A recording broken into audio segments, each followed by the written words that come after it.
ਸਤਿ ਸ਼੍ਰੀ ਅਕਾਲ ਜੀ। ਕਹਾਣੀ ਜ਼ਿੰਦਗੀ ਦੀ ਲੈ ਕੇ ਇੱਕ ਵਾਰੀ ਫੇਰ ਹਾਜ਼ਰ ਹਾਂ ਤੁਹਾਡੀ ਸੇਵਾ ਦੇ ਵਿੱਚ। ਕਹਾਣੀ ਜ਼ਿੰਦਗੀ ਦੇ ਵਿੱਚ ਜਿਵੇਂ ਕਿ ਅਸੀਂ ਨਵੀਆਂ ਕਹਾਣੀਆਂ ਦੇ ਬਾਰੇ ਗੱਲਬਾਤ ਕਰਦੇ ਹਾਂ, ਨਵੇਂ ਗੈਸਟ ਲੈ ਕੇ ਆਉਂਦੀ ਹਾਂ ਇਸ ਸ਼ੋਅ ਦੇ ਵਿੱਚ। ਕੁਝ ਉਹਨਾਂ ਦੀਆਂ ਆਪ ਬੀਤੀਆਂ, ਕੁਝ ਜੱਗ ਬੀਤੀਆਂ, ਕੁਝ ਮੇਰੀਆਂ ਬੀਤੀਆਂ ਜਿਹੜੀਆਂ ਮੈਂ ਤੁਹਾਡੇ ਸਾਹਮਣੇ ਪੇਸ਼ ਕਰਦੀ ਹਾਂ। ਅੱਜ ਕਹਾਣੀ ਦੀ ਜ਼ਿੰਦਗੀ ਜਿਹੜੇ ਵਿੱਚ ਸਾਡੇ ਜਿਹੜੇ ਗੈਸਟ ਸਾਡੇ ਹੈਗੇ ਮੇਰੇ ਨਾਲ ਇਸ ਵੇਲੇ, ਉਹਨਾਂ ਦੀ ਆਪਣੀ ਜ਼ਿੰਦਗੀ ਦੀ ਕਹਾਣੀ। As a woman, successful lady, mom, ਇੱਕ ਜਿਹੜੇ ਉਸ ਮੁਕਾਮ 'ਤੇ ਕਹਿੰਦੇ ਹੁੰਦੇ ਪਹੁੰਚਣਾ ਬਹੁਤ ਮੁਸ਼ਕਿਲ ਹੁੰਦਾ, ਜਿਹੜੇ ਮੁਕਾਮ 'ਤੇ ਉਹ ਅੱਜ ਪਹੁੰਚੇ ਹੋਏ ਆ, ਕਾਉਂਸਲਰ। ਜੀ ਹਾਂ, ਐਜ਼ ਏਸ਼ੀਅਨ ਲੇਡੀ ਉਸ ਮੁਕਾਮ 'ਤੇ ਪਹੁੰਚਣਾ ਮੇਰਾ ਖਿਆਲ ਬਹੁਤ ਹੀ ਮੁਸ਼ਕਿਲ ਹੁੰਦਾ ਆ। ਜਰਨੀ ਆਸਾਨ ਨਹੀਂ ਹੁੰਦੀ। ਦੇਖਣ ਵਾਲਿਆਂ ਨੂੰ ਲੱਗਦਾ ਆ ਕਿ ਇਹ ਤਾਂ ਇਸ ਉਚਾਈ 'ਤੇ ਪਹੁੰਚੀ ਆ, ਗੱਦੀ 'ਤੇ ਬੈਠੀ, ਪਤਾ ਨਹੀਂ ਇੰਨੀ ਛੇਤੀ ਕਿੱਦਾਂ ਪਹੁੰਚ ਗਈ। ਲੇਕਿਨ ਉਹ ਉਹਨਾਂ ਦਾ ਜਿਹੜਾ ਜ਼ਿੰਦਗੀ ਦਾ ਸਫ਼ਰ ਹੁੰਦਾ ਆ, ਉਹ ਕਿੱਦਾਂ ਉਹਨਾਂ ਦਾ ਬਤੀਤ ਹੋਇਆ, ਕੀ ਉਹਨਾਂ ਨੂੰ ਮੁਸ਼ਕਿਲਾਂ ਆਈਆਂ ਉਹਦੇ ਵਿੱਚ, ਕੀ ਉਹਨਾਂ ਨੂੰ ਸਹਿਣਾ ਪਿਆ। ਕਈ ਵਾਰੀ ਇੱਦਾਂ ਹੁੰਦਾ ਸਾਨੂੰ ਬਹੁਤ ਕੁਝ ਸੈਕਰੀਫਾਈਸ ਕਰਨਾ ਪੈਂਦਾ। ਕਹਿੰਦੇ ਨਹੀਂ ਹੁੰਦੇ ਜੇ ਕੋਈ ਚੰਗਾ ਹਾਸਲ ਕਰਨਾ ਆ ਤੇ ਪਿੱਛੇ ਕੁਝ ਛੱਡਣਾ ਵੀ ਪੈਂਦਾ ਆ। ਤੇ ਅੱਜ ਉਹੀ ਆਪਣੀ ਜ਼ਿੰਦਗੀ ਦੀ ਕਹਾਣੀ ਮੇਰੇ ਨਾਲ ਸਾਂਝੀ ਕਰਨਗੇ, ਦੱਸਣਗੇ ਕਿ ਅੱਜ ਉਹ ਜਿਹੜੇ ਮੁਕਾਮ 'ਤੇ ਇਸ ਵੇਲੇ ਪਹੁੰਚ ਚੁੱਕੇ ਆ, ਬੜਾ ਕੁਝ ਕਰਦੇ ਆ। ਮੈਂ ਉਹਨਾਂ ਦੇ ਕੋਲੋਂ ਹੀ ਸਿੱਧਾ ਪੁੱਛਾਂਗੀ ਉਹ ਕੀ ਕਰਦੇ ਆ ਤੇ ਕਿਹੜੇ ਮੁਕਾਮ 'ਤੇ ਇਸ ਵੇਲੇ ਪਹੁੰਚ ਚੁੱਕੇ, ਕਿਵੇਂ ਉਹ ਇਸ ਮੁਕਾਮ ਤੱਕ ਪਹੁੰਚੇ ਆ। ਮੈਂ ਸਵਾਗਤ ਕਰਦੀ ਹਾਂ ਮੇਰੇ ਅੱਜ ਦੇ ਸ਼ੋਅ ਦੇ ਵਿੱਚ ਨਰਿੰਦਰ, ਤੁਹਾਡਾ। ਸਤਿ ਸ਼੍ਰੀ ਅਕਾਲ। ਸਤਿ ਸ਼੍ਰੀ ਅਕਾਲ ਜੀ। ਨਰਿੰਦਰ, ਅੱਜ ਅਸੀਂ ਗੱਲਬਾਤ ਕਰਾਂਗੇ ਤੁਹਾਡੇ ਬਾਰੇ। ਸਭ ਤੋਂ ਪਹਿਲਾਂ ਤਾਂ ਮੈਂ ਜ਼ਰੂਰ ਇਹ ਕਹਿਣਾ ਚਾਹੁੰਦੀ ਹਾਂ, ਜਦੋਂ ਤੁਸੀਂ ਮੇਰੇ ਨਾਲ ਆ ਕੇ ਗੱਲ ਕੀਤੀ ਐਜ਼ ਅ ਵੂਮਨ, ਮੈਂ ਬਹੁਤ ਪ੍ਰਾਊਡ ਫੀਲ ਕੀਤਾ ਨਰਿੰਦਰ ਦੇ ਬਾਰੇ ਜਾਣ ਕੇ, ਇਹਨਾਂ ਦੇ ਪ੍ਰੋਫਾਈਲ ਦੇ ਬਾਰੇ ਜਾਣ ਕੇ, ਕੀ ਕੁਛ ਇਹ ਕਰਦੇ ਆ, ਕਿਹੜੇ ਮੁਕਾਮ 'ਤੇ ਪਹੁੰਚੇ ਹੈਗੇ ਆ। As a woman I think ਬੜਾ ਮੁਸ਼ਕਿਲ ਹੁੰਦਾ ਹੈਗਾ ਸਾਰਾ ਕੁਛ। ਤੁਸੀਂ ਕਾਉਂਸਲਰ ਹੋ? ਹਾਂਜੀ ਜੀ। 14 ਸਾਲ ਹੋ ਗਏ ਕਾਉਂਸਲਰ ਹੋਏ ਨੂੰ। ਕਾਉਂਸਲਰ ਬਣਿਆ ਤੁਹਾਨੂੰ 14 ਸਾਲ ਹੋ ਗਏ। ਕਿੰਨਾ ਕੁ ਸੌਖਾ ਸੀਗਾ ਕਾਉਂਸਲਰ ਬਣਨਾ? ਟੂ ਬੀ ਓਨੈਸਟ, ਜਦੋਂ ਮੈਂ ਕਾਉਂਸਲਰ ਬਣੀ ਸੀਗੀ, normally it's very difficult, I'm not going to lie, ਕਾਫੀ ਔਖਾ ਆ। ਪਰ ਉਸ ਵੇਲੇ ਕਈ ਵਾਰੀ ਕੋਈ ਡੋਰ ਖੁੱਲ ਜਾਂਦੀ ਆ, ਤੁਹਾਨੂੰ ਓਪਰਚੁਨਿਟੀ ਹੁੰਦੀ ਹੈ ਕਿ ਤੁਸੀਂ ਉਹ ਡੋਰ ਦੇ ਵਿੱਚ ਦੀ ਲੰਘੋ ਜਾਂ ਨਾ ਲੰਘੋ, ਤੁਹਾਡੀ ਚੋਇਸ ਹੁੰਦੀ ਆ। ਐਂਡ ਸਾਡੀ ਬਿਜ਼ਨਸ ਸੀਗੀ, ਲੋਕਲ ਬਿਜ਼ਨਸ ਸੀਗੀ, ਤਾਂ ਮੈਂ ਕਾਫੀ ਲੋਕਾਂ ਨੂੰ ਜਾਣਦੀ ਸੀਗੀ। ਜਿਸ ਇਲਾਕੇ ਦੇ ਵਿੱਚ ਮੈਂ ਜੰਮੀ ਹਾਂ, ਪਲੀ ਹਾਂ, ਪੜ੍ਹੀ ਹਾਂ, ਉਸ ਇਲਾਕੇ ਵਿੱਚ ਓਪਨਿੰਗ ਮਿਲੀ ਸੀਗੀ। ਸੋ ਮੈਨੂੰ ਕਈ ਲੋਕਾਂ ਨੇ ਕਿਹਾ ਕਿ ਲੁੱਕ, ਤੂੰ ਕਾਫੀ ਐਕਟਿਵ ਆ ਕਮਿਊਨਿਟੀ ਦੇ ਵਿੱਚ, ਕਿ ਤੂੰ ਇੱਥੇ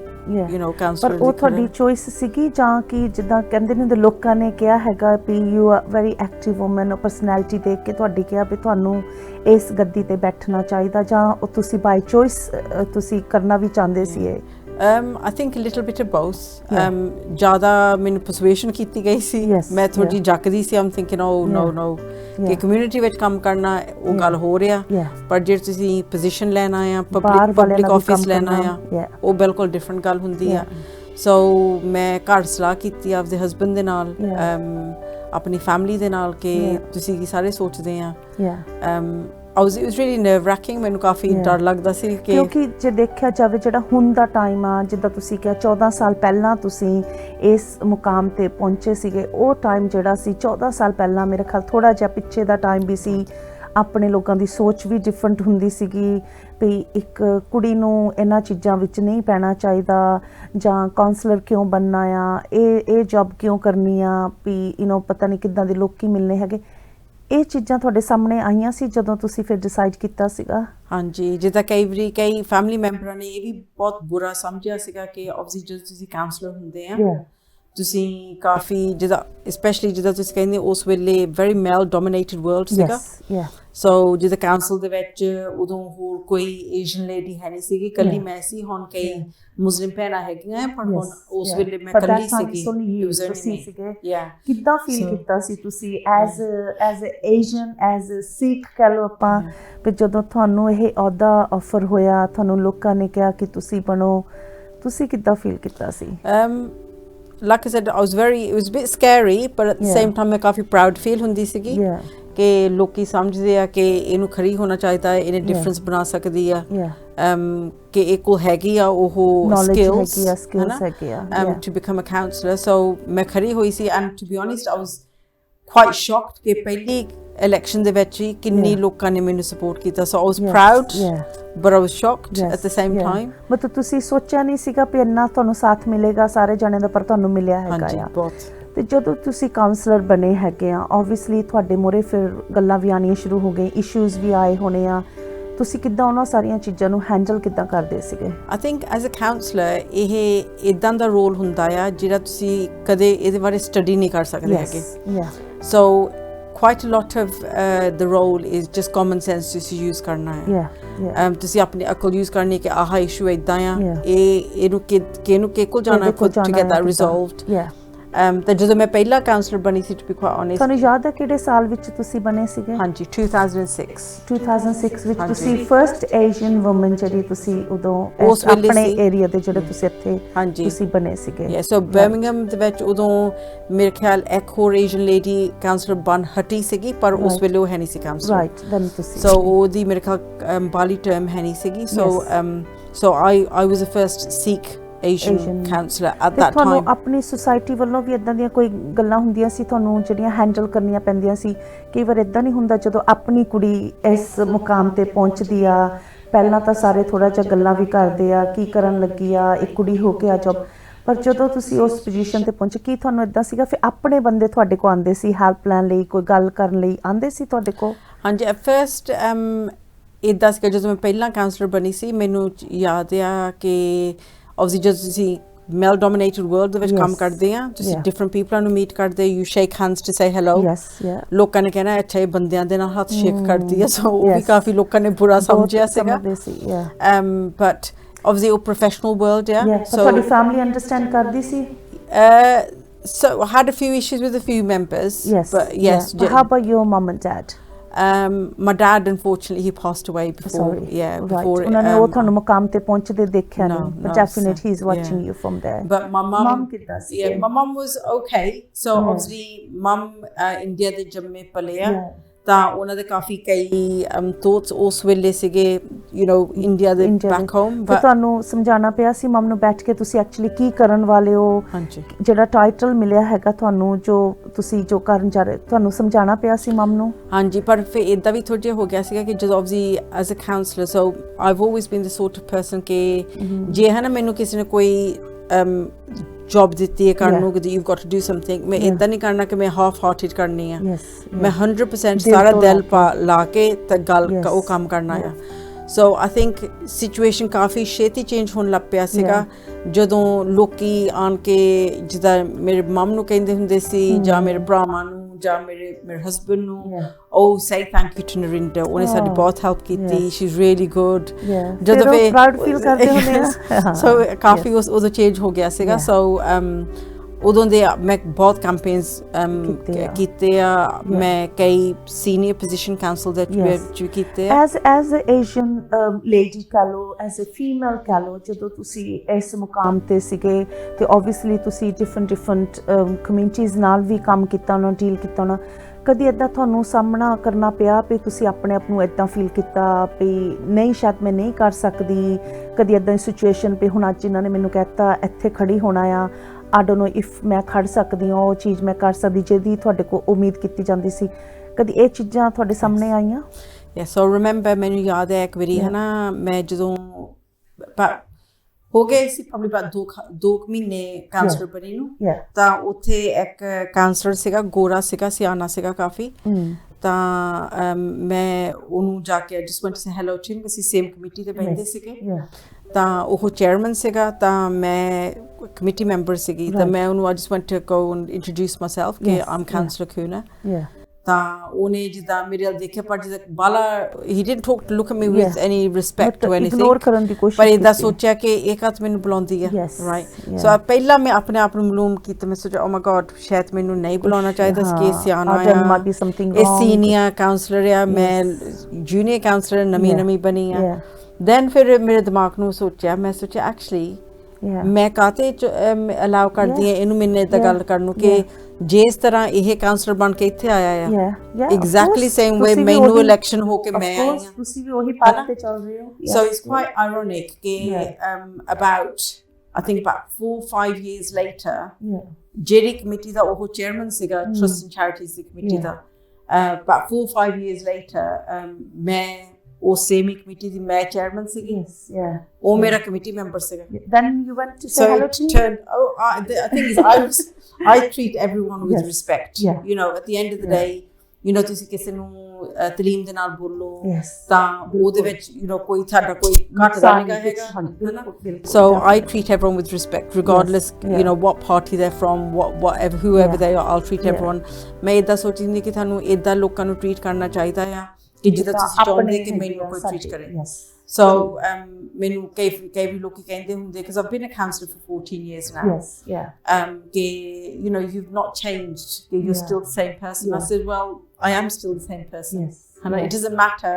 if I've had a position or whatever I'm still the same person sometimes ਏਦਾਂ ਹੁੰਦਾ according to your work ਤੁਹਾਨੂੰ ਆਪਣਾ ਥੋੜਾ ਸਟਾਈਲ ਚੇਂਜ ਕਰਨਾ ਪੈਂਦਾ ਆ ਕਈ ਵਾਰੀ ਸਾਡੇ ਹੱਥ ਵਿੱਚ ਕਈ ਗੱਲਾਂ ਹੁੰਦੀਆਂ ਕਈ ਨਹੀਂ ਹੁੰਦੀਆਂ ਉਹਦੇ ਹਿਸਾਬ ਨਾਲ ਵੀ ਸਾਨੂੰ ਚੱਲਣਾ ਪੈਂਦਾ ਚਲੋ ਅੱਗੇ ਪਹਿਲਾਂ ਜਿਹੜੀ ਪੋਜੀਸ਼ਨ ਤੇ ਸੀ ਅਸੀਂ ਆਹ ਚੀਜ਼ ਕਰ ਸਕਦੇ ਸੀ ਜਦੋਂ ਅਸੀਂ ਅੱਗੇ ਵੱਧਦੇ ਕਈ ਵਾਰ ਕਈ ਚੀਜ਼ਾਂ ਸਾਡੇ ਹੱਥ 'ਚ ਨਹੀਂ ਹੁੰਦੀਆਂ ਮਤਲਬ ਮੇਰੇ ਖਿਆਲ ਲੋਕੀ ਉੱਤੇ ਵੀ ਏਦਾਂ ਜੱਜ ਕਰਨ ਲੱਗ ਪੈਂਦੇ ਆ ਵੀ ਹੁਣ ਚੇਂਜ ਹੋਣ ਲੱਗ ਪਈ ਪਰ ਕਈ ਵਾਰ ਸਾਡੇ ਹੱਥ ਵੀ ਬੰਨੇ ਹੁੰਦੇ ਉਹ ਚੀਜ਼ਾਂ ਦੇ ਨਾਲ ਮੇਰਾ ਖਿਆਲ ਆ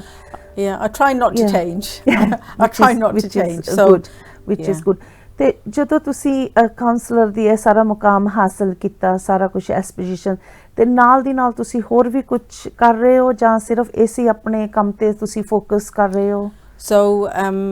at the moment obviously ਮੇਰੇ ਕੋਲ ਹੋਰ I've got lots of different hats on ਕਾਫੀ ਹੋਰ ਜਿੱਦਾਂ roles ਹੈਗੇ ਆ ਮੇਰੇ so I can talk to you about some of the roles. So, so at the moment, I'm a counsellor. And as a counsellor, I'm chair of the West Midlands Police and Crime Panel. Oh, right, okay. So, the Police and Crime Commissioner. ਉਹਨੂੰ ਜਿਹੜੀ committee ਸਕ੍ਰੂਟਨਾਈਜ਼ ਕਰਦੀ ਆ ਕਿ ਉਹ ਤੂੰ ਕਿੱਦਾਂ ਕੰਮ ਕਰਦਾ ਆ ਤੇਰੀ ਪਾਲਿਸੀਜ਼ ਕੀ ਆ ਤੁਸੀਂ ਇਹਦੇ ਬਾਰੇ ਕੀ ਕਰਦੇ ਆ ਤੁਹਾਡਾ ਇਹਦਾ ਕੀ ਆਊਟਕਮਸ ਆ ਉਹ ਜਿਹੜੀ ਕਮੇਟੀ ਉਹਦੀ ਮੈਂ ਚੇਅਰਪਰਸਨ ਹੈ ਮਤਲਬ ਤੁਸੀਂ ਦੇਖ ਕਰਦੇ ਕਹ ਲਓ ਤੁਸੀਂ ਹਾਂਜੀ ਅਸੀਂ ਉਹਨਾਂ ਨੂੰ ਸਕ੍ਰੂਟਨਾਈਜ਼ ਕਰਦੇ ਆ ਪੁਲਿਸ ਐਂਡ ਕ੍ਰਾਈਮ ਹੋਰ ਵੀ ਆਪਣੀਆਂ ਏਸ਼ੀਅਨ ਲੇਡੀਜ਼ ਕਰਦੀਆਂ ਇਹਦੇ ਵਿੱਚ ਤੁਹਾਡੇ ਨਾਲ ਟੀਮ ਵਿੱਚ ਹੋਰ ਵੀ ਆ ਜਾਂ ਇਹਦੇ ਵਿੱਚ ਵੀ ਤੁਸੀਂ ਇਕੱਲੇ ਹੀ ਹੋ ਸੋ ਉਸ ਕਮੇਟੀ ਦੇ ਵਿੱਚ ਇੱਕ ਹੋਰ ਕਾਉਂਸਲਰ ਆ ਵੁਲਵਰਹੈਂਪਟਨ ਤੋਂ ਆਪਣੀ lady right so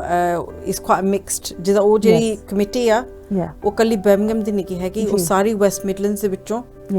different local authorities ਦੇ ਵਿੱਚ ਦੋ councillor ਜਾਂਦੇ ਆ so you have someone from Coventry Wolverhampton Walsall Birmingham so it's West Midlands the committee ਆ ਹਾਂਜੀ so ਹੋਰ ਕੀ ਕਰਦੇ ਹੋ ਤੁਸੀਂ so I'm also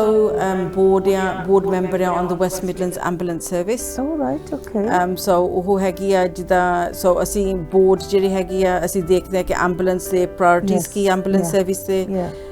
ਉਹਨਾਂ ਨੇ ਕੋਈ ਨਵੀਆਂ ਸਰਵਿਸਿਜ਼ ਕੀ ਇੰਟਰੋਡਿਊਸ ਕੀਤੀਆਂ ਆ ਜਿਹੜੀ ਕਰੰਟ ਸਰਵਿਸਿਜ਼ ਹੈ ਉਹ ਕਿੱਦਾਂ ਚੱਲ ਰਹੀਆਂ ਆ ਕੋਈ ਉਹਨਾਂ ਨੂੰ ਕੋਈ ਮੁਸ਼ਕਲ ਕਿਸੇ ਗੱਲ ਦੀ ਹੈਗੀ ਆ ਕਿ ਤੁਸੀਂ ਆਹ ਚੀਜ਼ ਵੀ ਜਦ ਤੁਸੀਂ ਕੋਈ ਸਲਾਹ ਕੋਈ ਡਿਸੀਜਨ ਬਣਾਉਂਦੇ ਤੁਸੀਂ ਆ ਵੀ ਦੇਖਿਆ ਆ ਆ ਵੀ ਸੋਚਿਆ ਆ ਸੋ ਹਾਊ ਯੂ ਹੈਂਡਲ ਆਲ ਦਿਸ ਸਾਰਾ ਕਿੱਦਾਂ ਤੁਸੀਂ ਇਹ ਸਾਰਾ ਕੰਮਕਾਰ ਸਾਰਾ ਕੁਝ ਕਿੱਦਾਂ ਸੰਭਾਲਦੇ ਹੋ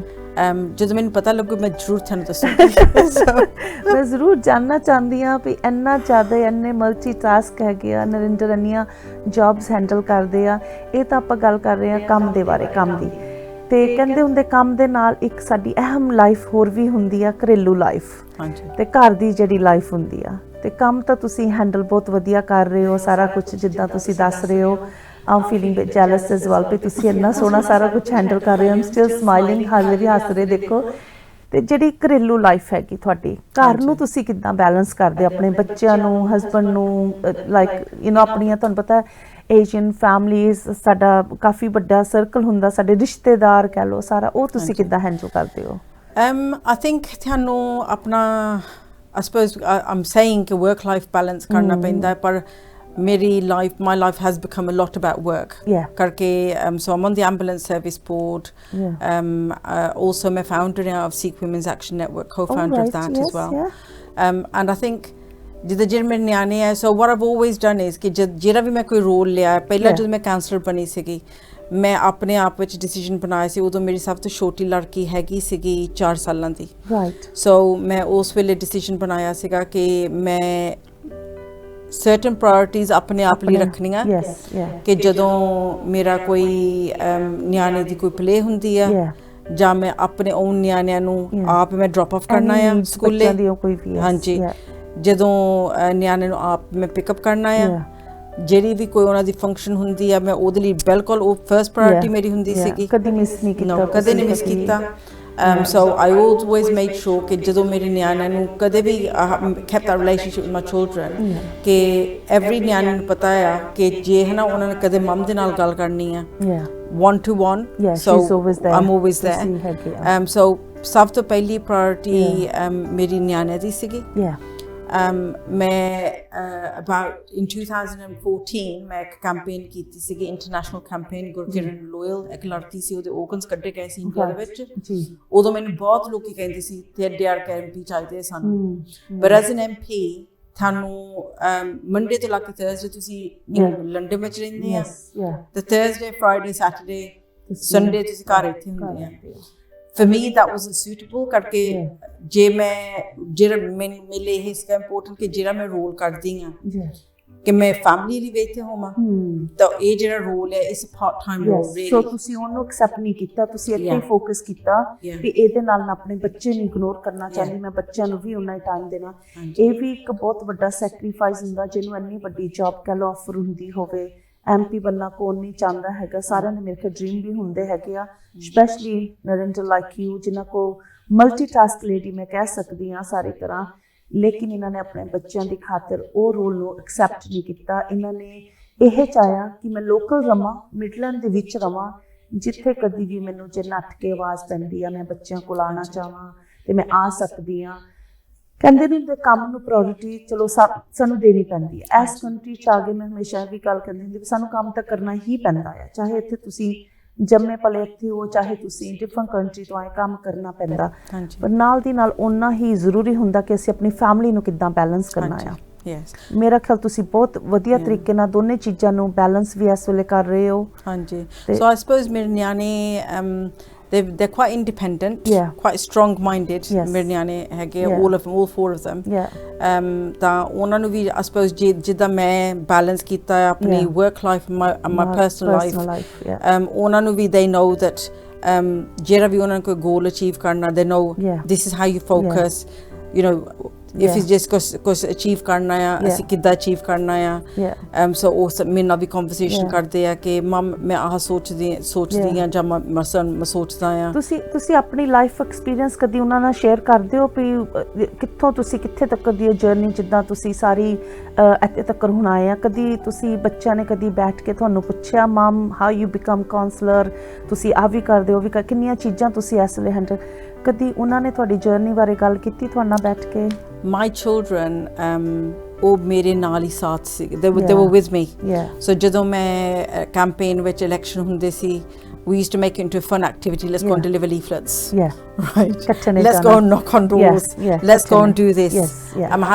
having a family fun day let's go there so they ਜਿੱਦਾਂ ਮੇਰੇ ਨਿਆਣੇ they always been part of of it so and I think understanding ਕਿ ਕਿੱਦਾਂ politics work ਹੁੰਦੀ ਆ ਕਿੱਦਾਂ decisions ਬਣਦੇ by statutory bodies ਉਹਨਾਂ ਨੂੰ ਵੀ it's made them stronger as well ਕਦੀ ਤੁਹਾਨੂੰ ਇਦਾਂ ਲੱਗਿਆ ਵੀ ਇਹ ਡਿਫਿਕਲਟ ਹੈਗਾ ਆ ਵੀ ਪਤਾ ਨਹੀਂ ਮੈਂ ਕਰ ਸਕਾਂਗੀ ਨਹੀਂ ਕਦੀ ਹੁੰਦਾ ਨਹੀਂ ਤੁਸੀਂ ਫਿਰ ਥੋੜਾ ਜਿਹਾ ਕਈ ਟਾਸਕ ਕਈ ਚੀਜ਼ਾਂ ਇਦਾਂ ਦੀਆਂ ਆ ਜਾਂਦੀਆਂ ਜਾਂ ਕੋਈ ਗੱਲਾਂ ਇਦਾਂ ਦੀਆਂ ਹੋ ਜਾਂਦੀਆਂ ਤੁਹਾਨੂੰ ਜਿੱਥੇ ਡਿਸੀਜਨ ਬਣਾਉਣੇ ਪੈ ਜਾਂਦੇ ਆ ਸੋਚਣਾ ਪੈਂਦਾ ਕਦੀ ਇਦਾਂ ਫੀਲ ਹੋਇਆ ਤੁਹਾਨੂੰ ਵੀ ਇਸ ਹਾਰਡ ਸ਼ਾਇਦ ਮੈਂ ਨਹੀਂ ਕਰ ਸਕਦੀ ਜਾਂ ਫਿਰ ਤੁਹਾਡੀ ਫੈਮਿਲੀ ਨੇ ਜਾਂ ਤੁਹਾਡੇ ਹਸਬੰਡ ਨੇ ਤੁਹਾਨੂੰ ਕਿਹਾ ਵੀ ਨਹੀਂ ਅਸੀਂ ਨਾਲ ਆ ਜਾ ਕਰੋ ਇਦਾਂ ਦੀਆਂ ਸਿਚੁਏਸ਼ਨ ਕਦੀ ਆਈਆਂ ਤੁਹਾਡੇ ਸਾਹਮਣੇ I'm a firm believer ਜੇ ਨਾ ਕੋਈ ਵੀ ਇਨਸਾਨ ਕੋਈ ਕੰਮ ਕਰਨਾ ਚਾਹੁੰਦਾ ਆ ਉਹ ਆਪਣਾ 100% ਦਿਲ ਲਾ ਕੇ ਤਾਂ ਉਹ ਆਪਣਾ ਗੋਲ ਕਰੇ ਤਾਂ ਕੋਈ ਕੰਮ ਨਹੀਂ ਕਹੇਗਾ ਜਿਹੜਾ ਕੋਈ ਇਨਸਾਨ ਜਿਹੜੇ ਹੁਣ ਵੱਡੇ ਸਾਇੰਟਿਸਟ ਹੁੰਦੇ ਆ ਜਾਂ ਐਕੈਡੈਮਿਕਸ ਹੁੰਦੇ ਆ ਉਹ ਵੀ ਇਨਸਾਨ ਹੀ ਆ ਬਿਲਕੁਲ ਹੈ ਨਾ ਸੋ first of all what I always say is and obviously with the roles when just ਮੈਂ different ਲੋਕਾਂ ਨਾਲ ਕੰਮ ਕਰਦੀ ਮੈਂ ਉਹਨਾਂ ਨੂੰ ਵੀ ਇਦਾਂ ਕਹਿੰਦੀ ਆ ਕਿ ਜੇ ਤੁਸੀਂ ਆਪਣੇ ਆਪ ਵਿੱਚ ਤੁਹਾਨੂੰ ਯਕੀਨ ਹੈ ਨਹੀਂਗਾ ਤੁਸੀਂ ਹੋਰ ਕਿਸੇ ਨੂੰ ਕੀ ਯਕੀਨ ਦਵਾਉਣਾ ਕਿ ਤੁਸੀਂ ਮੇਰੇ ਤੇ ਬਲੀਵ ਕਰੋ ਪਹਿਲਾਂ ਆਪਣਾ ਮਾਈਂਡਸੈਟ ਆਈ ਥਿੰਕ ਹੋਣਾ ਚਾਹੀਦਾ ਹੈ you need to have a positive mindset and ਜਿੱਦਾਂ ਹੁਣ so like as a counselor I've been chair of Christian Charities chair of Overruling Scrutiny I've been assistant leader in Birmingham City Council I've been a shadow cabinet member, so I've had lots of roles within the council. ਜਿੱਥੇ it's like I'm the person leading that portfolio. And ਮੈਂ ਦੇਖਿਆ ਆ ਕਿ I've been able to do it, ਮੇਰੇ ਤੋਂ ਕਰ ਹੋ ਗਿਆ ਆ ਜੋ ਮੈਂ ਕਹਿੰਦੀ ਸੀ ਕਿ ਮੈਂ ਮੈਨੂੰ ਤੁਸੀਂ ਰਿਸਪੌਂਸਿਬਿਲਿਟੀ ਦਿੱਤੀ ਆ ਮੈਂ you know ਨਿਭਾ ਕੇ ਦਿੱਤੀ ਕਦੀ ਨਰਿੰਦਰ ਏਦਾਂ ਹੋਇਆ ਜਿੱਦਾਂ ਐਜ਼ ਏਸ਼ੀਅਨ ਲੇਡੀ ਆਪਾਂ ਕਾਫੀ ਇਮੋਸ਼ਨਲ ਲੋਕ ਹੈਗੇ ਆ ਕਾਫੀ ਅਸੀਂ ਅਟੈਚ ਹੋ ਜਾਂਦੇ ਚੀਜ਼ਾਂ ਨਾਲ ਇਮੋਸ਼ਨਲੀ ਵੀ ਹੋ ਜਾਂਦੇ ਕਦੀ ਏਦਾਂ ਹੋਇਆ ਤੁਹਾਡੇ ਕੋਲ ਕੋਈ ਏਦਾਂ ਦੀ ਕੋਈ ਤੁਹਾਡੇ ਸਾਹਮਣੇ ਕੋਈ ਕੰਪਲੇਂਟ ਕਰ ਲਓ ਜਾਂ ਕੋਈ ਗੱਲ ਕੋਈ ਇਸ਼ੂ ਏਦਾਂ ਦਾ ਆਇਆ ਐਜ਼ ਕੋਈ ਡਿਫਰੈਂਟ ਫੀਮੇਲ ਤੁਹਾਡੇ ਕੋਲ ਲੈ ਕੇ ਆਈ ਕੋਈ ਕਿਸੇ ਤਰ੍ਹਾਂ ਦੀ ਗੱਲ ਤੁਹਾਨੂੰ ਕਦੀ ਇੱਦਾਂ ਹੁੰਦਾ ਵੀ ਤੁਸੀਂ ਉਹ ਚੀਜ਼ ਦੇ ਨਾਲ ਅਟੈਚ ਵੀ ਹੋ ਜਾਂਦੇ ਆ ਤੁਸੀਂ ਯੂ ਸਟਾਰਟ ਥਿੰਕਿੰਗ ਜੇ ਮੈਂ ਹੁੰਦੀ ਤਾਂ ਮੇਰੇ ਨਾਲ ਆਹ ਚੀਜ਼ ਹੁੰਦੀ ਕਈ ਵਾਰੀ ਆਪਾਂ ਚੀਜ਼ਾਂ ਨਾਲ ਜੁੜ ਜਾਂਦੇ ਆ ਇੱਦਾਂ ਦੀਆਂ ਜਿੱਦਾਂ ਕਦੀ ਤੁਹਾਡੇ ਸਾਹਮਣੇ ਕਦੀ ਇੱਦਾਂ ਦੀਆਂ ਚੀਜ਼ਾਂ ਆਈਆਂ ਹੈਗੀਆਂ ਜਿੱਥੇ ਤੁਸੀਂ ਆਪਣੇ ਆਪ ਨੂੰ ਫੀਲ ਕੀਤਾ ਵੀ ਯੈਸ ਵੀ ਮੈਨੂੰ ਅੱਗੇ ਹੋ ਕੇ ਇਹਦੀ ਹੈਲਪ ਕਰਨੀ ਚਾਹੀਦੀ ਆ if I was in Har shoe ਮੈਂ ਜੋ ਉਹਦੀ ਜਗ੍ਹਾ ਤੇ ਹੁੰਦੀ ਮੇਰੇ ਨਾਲ ਜੇ ਇੱਦਾਂ ਦਾ ਕੁਝ ਹੁੰਦਾ I mean, I'm always as someone that's in had the positions that I've got. ਮੈਂ ਹੋਰ women ਨੂੰ ਵੀ mentor ਕੀਤਾ ਹੈ so ਮੈਂ ਕਈਆਂ ਨੂੰ ਹੋਰਾਂ ਨੂੰ ਵੀ ਤਿਆਰ ਕੀਤਾ ਹੈ ਕਿ ਤੁਸੀਂ ਵੀ politics ਵਿੱਚ involve ਕਰੋ because I do feel ਕਿ ਆਪਣੀ community ਦੇ ਵਿੱਚ enough people politics ਵਿੱਚ involve ਨਹੀਂ ਹੁੰਦੇ and ਕਈ ਵਾਰੀ so I've had situations where people ਸਾਡੇ ਕੋਲ ਮੇਰੇ ਕੋਲ ਆਏ ਆ and they've had difficulties at work ਉੱਥੇ work ਦੇ ਵਿੱਚ ਕੋਈ bullying situation ਹੋਇਆ ਆ ਜਦੋਂ ਪਹਿਲਾਂ ਮੇਰੇ ਕੋਲ ਆਏ ਸੀਗੇ they absolutely had no self belief and then they sort of like started hanging around with me and ਉਹਨਾਂ ਨੇ ਦੇਖਿਆ actually ਇਹ ਜੋ ਕੁਛ ਕਰਦੀ ਹੈ ਇਹ ਵੀ ਇਨਸਾਨ ਹੀ ਹੈ she's nothing just a normal person and then that just seeing that I think made them believe in themselves I think ਜਿਹੜਾ ਵੀ ਕੋਈ ਤੁਹਾਡੇ ਨਾਲ ਰਹਿੰਦਾ ਆ ਕਿੱਦਾਂ ਹੈਗਾ ਉਹਨੂੰ ਕਾਫੀ ਮੋਟੀਵੇਸ਼ਨਸ ਵੀ ਤੁਸੀਂ ਦਿੰਦੇ ਹੈਗੇ ਆ ਉਹਨਾਂ ਨੂੰ ਅੱਗੇ ਵਧਣ ਦੇ ਰਸਤੇ ਵੀ ਤੁਸੀਂ ਦੱਸਦੇ ਹੈਗੇ ਵੀ ਸਾਨੂੰ ਕਰਨਾ ਚਾਹੀਦਾ ਸਾਰਾ ਕੁਝ nothing is impossible ਮੇਰਾ ਖਿਆਲ ਨਰਿੰਦਰ ਦੀ ਬਹੁਤ ਹੀ ਇੱਕ ਵਧੀਆ ਗੱਲ ਹੈਗੀ ਜਿਹੜੀ ਮੈਨੂੰ ਬਹੁਤ ਚੰਗੀ ਵੀ ਲੱਗਦੀ ਆ ਕਿ ਹਮੇਸ਼ਾ ਇਹ ਦੂਸਰਿਆਂ ਨੂੰ ਜ਼ਿਆਦਾ ਗਾਈਡ ਕਰਦੇ ਆਏ ਹੈਗੇ ਆ ਚਾਹੇ ਆਪਣੀ ਫੈਮਿਲੀ ਲੈ ਲਓ ਬੱਚਿਆਂ ਤੋਂ ਲੈ ਕੇ ਜਿਹੜੇ ਬਾਹਰਲੇ ਲੋਕ ਵੀ ਆ ਸਾਰਿਆਂ ਨੂੰ ਤੁਸੀਂ ਮਤਲਬ ਕੁਛ ਨਾ ਕੁਛ ਗਾਈਡ ਕਰਦੇ ਆਉਂਦੇ ਰਹੇ ਹੈਗੇ ਆ ਤੇ which is really good by you ਤੇ ਨਰਿੰਦਰ ਜੇ ਅਸੀਂ ਹੁਣ ਗੱਲ ਕਰੀਏ ਕੋਈ ਇਹੋ ਜਿਹਾ ਕੋਈ ਮੈਸੇਜ ਹੈਗਾ ਤੁਸੀਂ ਕੁਛ ਕਹਿਣਾ ਚਾਹੁੰਦੇ ਹੋ ਪਲੀਜ਼ ਐਜ਼ ਅ ਕਾਉਂਸਲਰ ਕੋਈ ਮੈਸੇਜ ਐਜ਼ ਅ ਵੂਮਨ ਕਹਿ ਲਓ ਐਜ਼ ਅ ਮਮ ਕਹਿ ਲਓ ਤੁਸੀਂ ਕੁਛ ਕਹਿਣਾ ਚਾਹੁੰਦੇ ਹੋ I think ਕੱਲਾ what I'd like to say is ਕਿ ਕੱਲਾ ਕੋਈ ਵੱਡਾ ਨਹੀਂ ਹੁੰਦਾ ਹੈਗਾ ਆਪਾਂ ਸਾਰਿਆਂ ਦੇ ਨਾਲ ਸਾਂਝੇ ਹੋ ਕੇ ਤੁਰਨਾ ਚਾਹੀਦਾ ਆ ਤਾਂ ਸਾਰਿਆਂ ਦੀ ਸਪੋਰਟ ਦੇ ਨਾਲ ਆਪਾਂ ਜੋ ਮਰਜ਼ੀ ਅਚੀਵ ਕਰ ਸਕਦੇ ਹਾਂ so when I was younger my dad coffee old fashioned ਸੀਗੇ ਉਹ ਕਹਿੰਦੇ ਸੀਗੇ ਕੁੜੀਆਂ ਨੂੰ ਯੂਨੀਵਰਸਿਟੀ ਜਾਣ ਦੀ ਲੋੜ ਨਹੀਂ ਸੀਗੀ so a few years back ਮੈਂ ਸੋਚਿਆ ਸੀ ਕਿ I need to do something for myself. So ਜਿਹੜੇ ਮੈਂ ਹੁਣ ਜਿਹੜੇ ਕਈ ਰੋਲ ਹੈਗੇ ਮੈਂ ਕਰਦੀ ਆ I do things for other people. So I wanted to do something for myself and so I went and did a course on neuro-linguistics programming and I became a practitioner. So ਉਹਦੇ ਬਾਰੇ it's a bit like life coaching. And I think ਉਹ ਜਿਹੜੀ ਮੈਂ course ਕੀਤੀ ਸੀ ਜਦ ਮੈਂ ਉਹ course ਕੀਤੀ I kind of it changed me as well because ਮੈਨੂੰ ਇਦਾਂ ਫੀਲ ਹੋਇਆ actually ਕਈ ਚੀਜ਼ਾਂ so ਕੋਈ ਨਾ ਕੋਈ ਬੈਰੀਅਰ ਹੁੰਦਾ ਆ every ਇਨਸਾਨ ਦੇ ਕੋਲ ਤਾਂ ਮੈਨੂੰ ਇਦਾਂ ਹੋਇਆ actually ਜੇ ਮੈਂ ਕੁਛ ਵੀ ਕਰਨਾ ਚਾਹੁੰਦੀ ਹਾਂ ਜੇ ਮੈਂ ਫੋਕਸ ਕਰਾਂ ਜਿੱਦਾਂ ਕਈ ਵਾਰੀ ਆਪਾਂ ਸੋਚੀ ਜਿੱਦਾਂ ਲੋਕੀ they have so when my dad passed away I was very very close to my dad ਹਨਾ so ਮੈਂ ਇੱਕੋ ਇੱਕ ਲੜਕੀ ਸੀ ਮੇਰੇ ਦੋ ਭਰਾ ਆ so my dad he was quite old fashioned ਤਾਂ ਉਹ ਸੋਚੇ ਸੀ ਕਿ ਲੜਕੀਆਂ ਨੂੰ they don't need to go to university and I always felt ਮੈਂ ਕੁਛ ਨਾ ਕੁਛ ਵੱਧ ਪੜ੍ਹਾਈ ਕਰਨੀ ਆ so I did the course of NLP practitioner and I used that ਉਹ really ਉਹਨੇ ਮੈਨੂੰ ਵੀ ਕਾਫੀ help ਕੀਤਾ change your life change me sometimes so I went into depression after my dad passed away and I still occasionally suffer with that and I think that's really and I wanted to share that because a lot of people that suffer with depression they don't want to say it or talk about but I think there's nothing wrong with admitting that and in fact so I've done a mental health first aid course as well and what I realize is actually every single person har ek insaan koi na koi time mental health ਉਹਨਾਂ ਦਾ issue ਹੁੰਦਾ ਹੈ life ਵਿੱਚ definitely so ਇਹਦੇ ਵਿੱਚ ਜਿੱਦਾਂ I think it's a big issue in our community, ਲੋਕੀ ਇਹਦੇ ਬਾਰੇ ਗੱਲ ਨਹੀਂ ਕਰਦੇ, ਸੋਚਦੇ ਜਿਸ ਕੋਈ ਸ਼ਰਮ ਦੀ ਗੱਲ ਹੈ, ਕੋਈ ਸ਼ਰਮ ਦੀ ਗੱਲ ਨਹੀਂ। ਸੋ ਇਨ ਫੈਕਟ ਜਿੱਦਾਂ ਜੇ ਕਿਸੇ ਕੋਲ ਕੋਈ issues ਹੁੰਦੇ ਆ ਤੁਸੀਂ ਉਹਲੇ help ਲਵੋ, ਡੈਫੀਨਿਟਲੀ ਬੋਲਣਾ ਚਾਹੀਦਾ ਆ। But then also when you suffer with depression you have a lot of self-limiting beliefs, so you start thinking, oh, like everyone thinks this about me, and actually doing that course helped me as well, and helped me with my depression, because I get bouts of it every now and again. And also being in a public role as well, you know, you get people that attack you all the time. And ਜਿਹਦਾ ਕਾਫੀ difficult ਕਈ ਵਾਰੀ ਹੁੰਦਾ ਹੈ, ਲੋਕਾਂ ਨੇ ਕਹਿਣਾ ਕਿ you know ਇਹ ਪਬਲਿਕ ਰੋਲ ਦੇ ਵਿੱਚ ਹੈਗੀ ਆ, ਇਹਨੂੰ ਅਸੀਂ ਆ ਕਹਿ ਸਕਦੇ ਹਾਂ, ਆਸ ਕਹਿ ਸਕਦੇ ਇਹਨੂੰ, but you know at the end of the day ਅਸੀਂ ਵੀ ਸਾਰੇ ਇਨਸਾਨ ਹਾਂ। Yes, of course, ਸਾਡੇ ਕੋਲ ਵੀ feelings ਹੈਗੀਆਂ ਆ। Yes. So I think NLP, doing that course and doing the mental health first aid course, it really helped me as a person. But then also so like I said, I'm one of the co-founders of Sikh Women's Action Network, that ਉਹਦੇ ਵਿੱਚ ਵੀ it really helped me to support other women who have those beliefs about everyone's going to think about me, oh I can't do this. It helped me to coach them to move forward as well. Thank you so much Narendra. ਇਹ ਤਾਂ ਸੀ ਅੱਜ ਕਹਾਣੀ ਦੀ ਜ਼ਿੰਦਗੀ ਨਰਿੰਦਰ ਦੇ ਬਾਰੇ, ਨਰਿੰਦਰ ਜਿਨ੍ਹਾਂ ਨੇ ਆਪਣੀ ਜ਼ਿੰਦਗੀ ਦੀ ਕਹਾਣੀ ਸਾਡੇ ਨਾਲ ਸ਼ੇਅਰ ਕੀਤੀ ਹੈਗੀ ਆ। ਤੁਸੀਂ ਵੀ ਇਹਨਾਂ ਦੀ ਸਾਰੀ ਕਹਾਣੀ ਸੁਣੀ ਹੈਗੀ ਆ। ਆਸਾਨ ਨਹੀਂ ਹੁੰਦਾ ਕਿਸੇ ਵੀ ਮੁਕਾਮ ਨੂੰ ਹਾਸਲ ਕਰਨਾ, ਮੁਸ਼ਕਲਾਂ ਸਭ ਨੂੰ ਆਉਂਦੀਆਂ ਹੈਗੀਆਂ, ਲੇਕਿਨ ਜਿੱਦਾਂ ਨਰਿੰਦਰ ਨੇ ਇਹ ਗੱਲ ਕਹੀ ਹੈਗੀ ਆ, ਬਸ ਇੱਕ ਹਿੰਮਤ ਹੋਣੀ ਚਾਹੀਦੀ ਆ ਤੇ ਤੁਹਾਡਾ ਮਾਈਂਡ ਸੈੱਟ ਹੋਣਾ ਚਾਹੀਦਾ ਆ, ਦਿਲ ਦੇ ਵਿੱਚ ਇੱਕ ਜਜ਼ਬਾ ਹੋਣਾ ਚਾਹੀਦਾ ਕਿ ਯੈਸ ਮੈਂ ਆਹ ਚੀਜ਼ ਕਰਨੀ ਹੈਗੀ ਆ। ਐਜ਼ ਅ ਵੂਮਨ ਮੈਂ ਜੇ ਇਹ ਗੱਲ ਕਵਾਂ, ਅਸੀਂ ਦੋਨੇ ਅੱਜ ਜਿੱਥੇ ਬੈਠੇ ਆ, ਇਹ ਆਪਣੇ ਮੁਕਾਮ ਤੇ ਜਿੱਥੇ ਬੈਠੇ ਆ, ਜਿਹੜੇ ਮੁਕਾਮ ਤੇ ਮੈਂ ਬੈਠੀ ਆ, I think we all feel proud ਵੀ ਅਸੀਂ ਆਪਣੇ ਆਪ ਨੂੰ ਉੱਥੇ ਲੈ ਕੇ ਆਏ, ਉੱਥੇ ਪਹੁੰਚੇ ਜਿੱਥੇ ਅਸੀਂ ਕਦੀ ਸੋਚਦੇ ਹੁੰਦੇ ਸੀ ਜਾਂ ਅਸੀਂ ਆਪਣੀ ਕਮਿਊਨਿਟੀਜ਼ ਲਈ ਕਰਨਾ ਚਾਹੁੰਦੇ ਹੁੰਦੇ ਸੀ, ਅਸੀਂ ਉਹ ਹਾਸਿਲ ਕੀਤਾ ਹੈਗਾ ਆ। ਕੁਛ ਵੀ ਔਖਾ ਨਹੀਂ ਹੈਗਾ, ਬਸ ਇੱਕ ਸੋਚ ਬਦਲਣ ਦੀ ਜ਼ਰੂਰਤ ਆ। ਆਪਣੀ ਸੋਚ ਚੇਂਜ ਕਰੋ, ਆਪਣੀਆਂ ਕੁੜੀਆਂ ਨੂੰ, ਆਪਣੇ ਪਰਿਵਾਰਾਂ ਨੂੰ, ਆਪਣੇ ਬੱਚਿਆਂ ਨੂੰ, ਮੁੰਡੇ ਆ ਕੁੜੀਆਂ ਕੋਈ ਵੀ ਜੋ ਵੀ ਉਹ ਕਰਨਾ ਚਾਹੁੰਦੇ ਆ ਉਹਨਾਂ ਨੂੰ ਉਹ ਕਰਨ ਦਿਓ, ਤਾਂ ਕਿ ਆਪਣੇ ਸੁਪਨੇ ਪੂਰੇ ਕਰਕੇ ਸਾਡੇ ਵਰਗੇ ਤੁਹਾਡੇ ਵਰਗਿਆਂ ਸਾਰਿਆਂ ਦੀ ਹੈਲਪ ਕਰ ਸਕਣ, ਜਿੱਦਾਂ ਕਿ ਸਾਡੀ ਨਰਿੰਦਰ ਇਹ ਬਹੁਤ ਹੈਲਪ ਕਰ ਰਹੇ ਆ। ਸੋ ਨਰਿੰਦਰ ਤੁਹਾਡਾ ਬਹੁਤ ਬਹੁਤ ਮੈਂ ਤਹਿ ਦਿਲ ਤੋਂ ਸ਼ੁਕਰੀਆ ਅਦਾ ਕਰਦੀ ਹਾਂ ਕਿ ਤੁਸੀਂ ਆਏ, ਟਾਈਮ ਦਿੱਤਾ ਤੇ ਆਪਣੀ ਜਿਹੜੀ ਆ ਜ਼ਿੰਦਗੀ ਦੀ ਕਹਾਣੀ ਜਿਹੜੀ ਸਾਡੇ ਨਾਲ ਸ਼ੇਅਰ ਕੀਤੀ ਹੈਗੀ ਆ। I really appreciate that. ਅਗਲੇ ਹਫਤੇ ਇੱਕ ਵਾਰੀ ਫਿਰ ਮੇਰੀ ਮੁਲਾਕਾਤ ਹੋਏਗੀ ਤੁਹਾਡੇ ਨਾਲ, ਇੱਕ ਨਵੀਂ ਕਹਾਣੀ, ਇੱਕ ਨਵੀਂ ਗੱਲਬਾਤ ਲੈ ਕੇ ਫਿਰ ਹਾਜ਼ਰ ਹੋਵਾਂਗੀ ਤੁਹਾਡੀ ਸੇਵਾ ਦੇ ਵਿੱਚ। ਤਦ ਤੱਕ ਮੇਰੇ ਵੱਲੋਂ ਤੁਹਾਨੂੰ ਸਾਰਿਆਂ ਨੂੰ ਪਿਆਰ ਭਰੀ ਸਤਿ ਸ਼੍ਰੀ ਅਕਾਲ।